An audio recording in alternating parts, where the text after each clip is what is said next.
a little congested out here today, but like I said, it's a beautiful morning.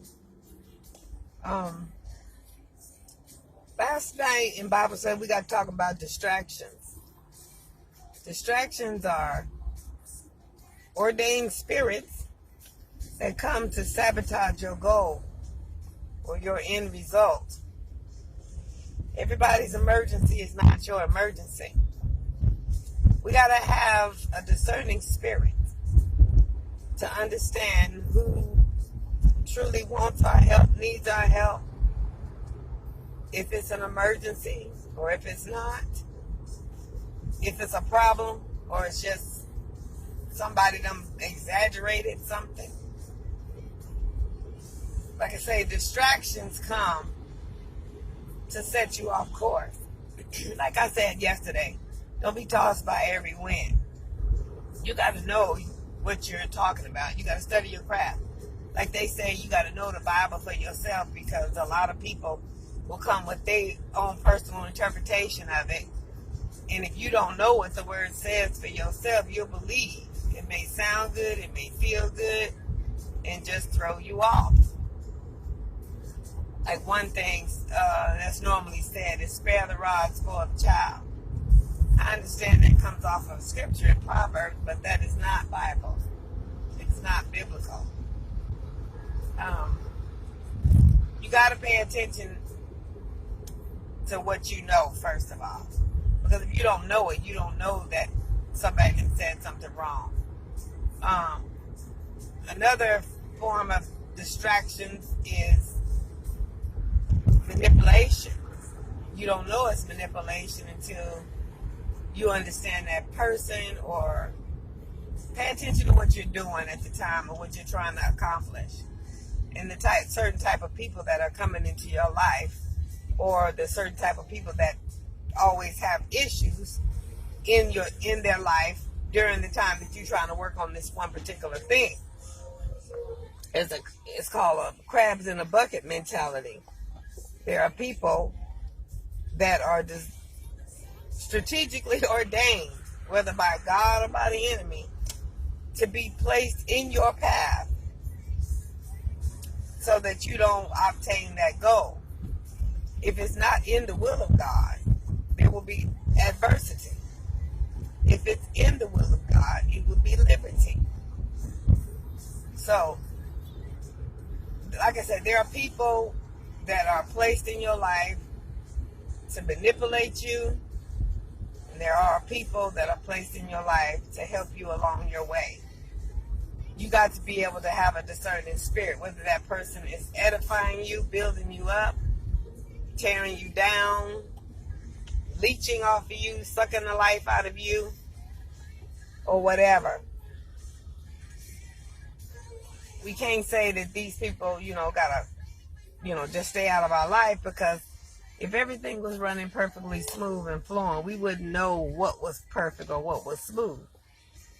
You have to just keep living and stay focused on your goal. If it does not, first of all, your goal got to line up with the vision of the purpose of your life, which is God-given, God-authored, God-signed.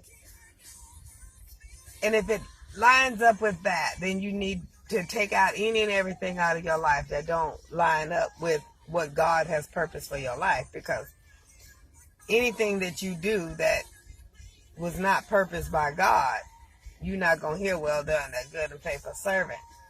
We got to operate in God's spirit, not our own spirit, not our own flesh. We can't operate in the works that we want to do. We have to operate and do the thing that He created us to do. He's the author and finisher of our faith. So I may want to be something, but God called me to be something else. If I go be what I want to be, that's not pleasing to God, first of all. A lot of that comes from not having faith, which, if you don't have faith, that don't please God in the beginning. But a lot of times we don't have the faith, and we go do what we want to do, be what we want to do. So I never wanted to be a person in in front of everybody, but like a pastor. I never dreamed of that. But had I not accepted the calling, had I not accepted what was given to me constantly, confirmation everywhere I went and turned, then God knows who knows what I'd be doing, and I certainly wouldn't have the peace that I have today. So there's peace in doing what you know that you're supposed to be doing in your purpose.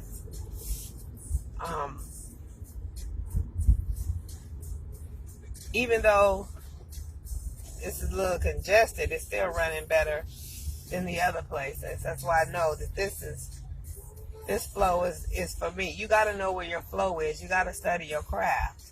You got to know what you're doing. Like I tell my daughter, she wants to sing and everything, but she got to study her own voice. She got to come out of being scared and study her own voice and stop trying to be Tamala Man or anybody else.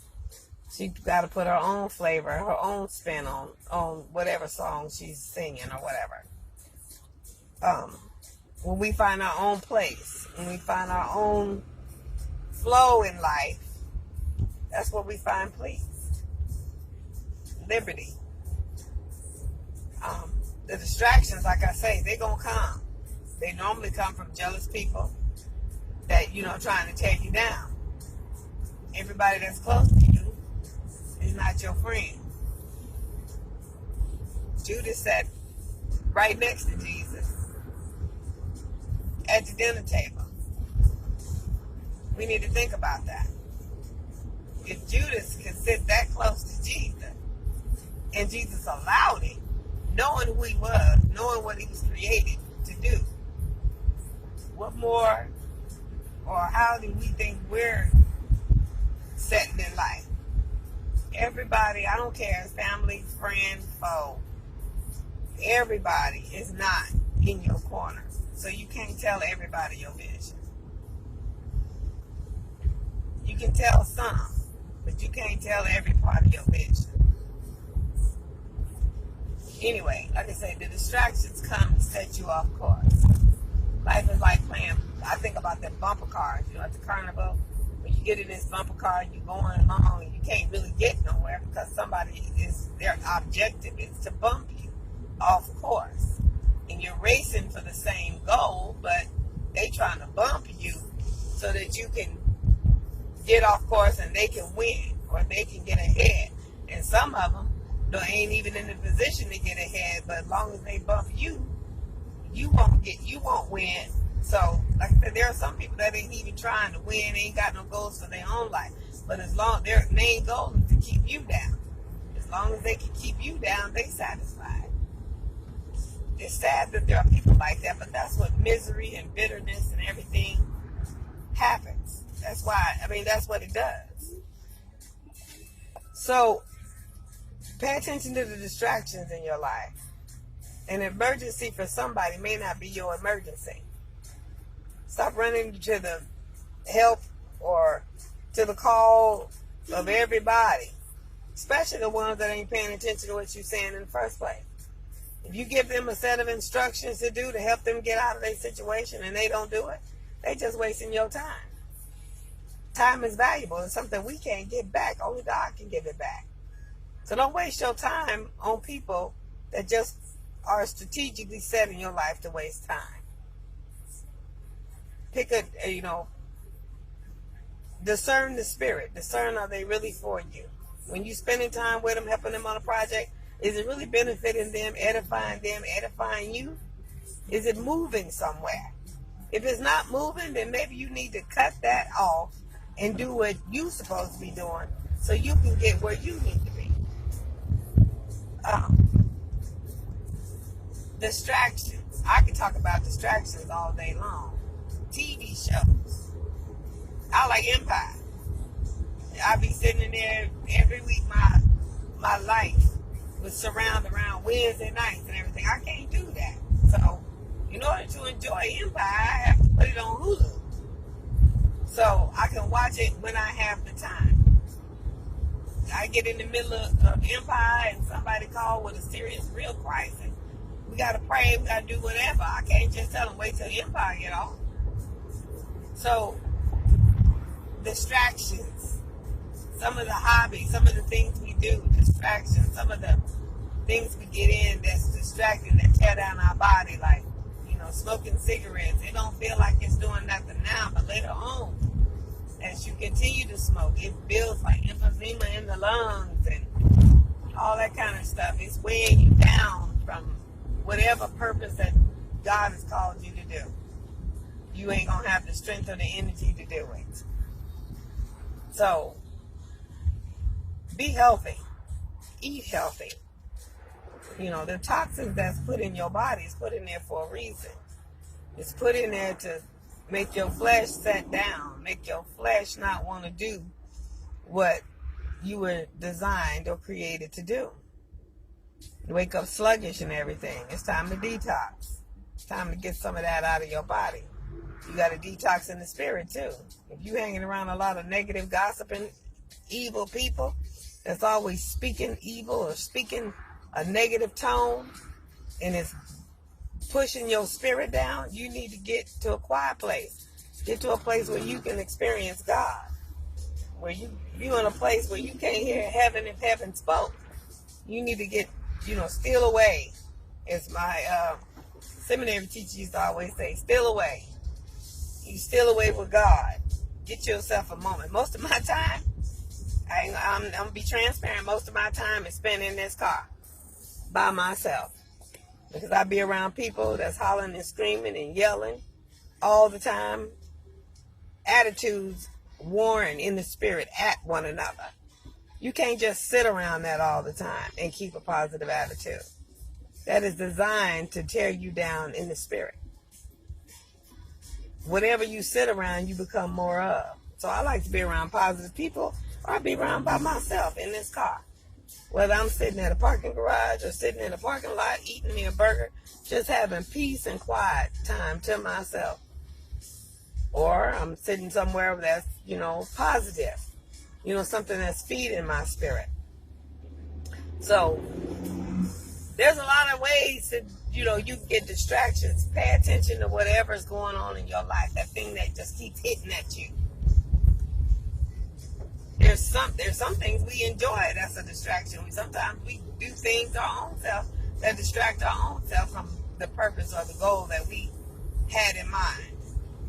Because we trying to got too many irons in the fire, or we enjoy doing something that's not congruent with the goal that we set. So pay attention to what's going on in your life. Live life on purpose. Do a strategic inventory of what's going on in your life. Is this benefiting you? No, get it out. If it is benefiting you, see how you can get more of it. But keep the end result in mind. That way you can actually achieve the goal that you set. And you'll feel so much better about it. I want y'all to have a blessed day.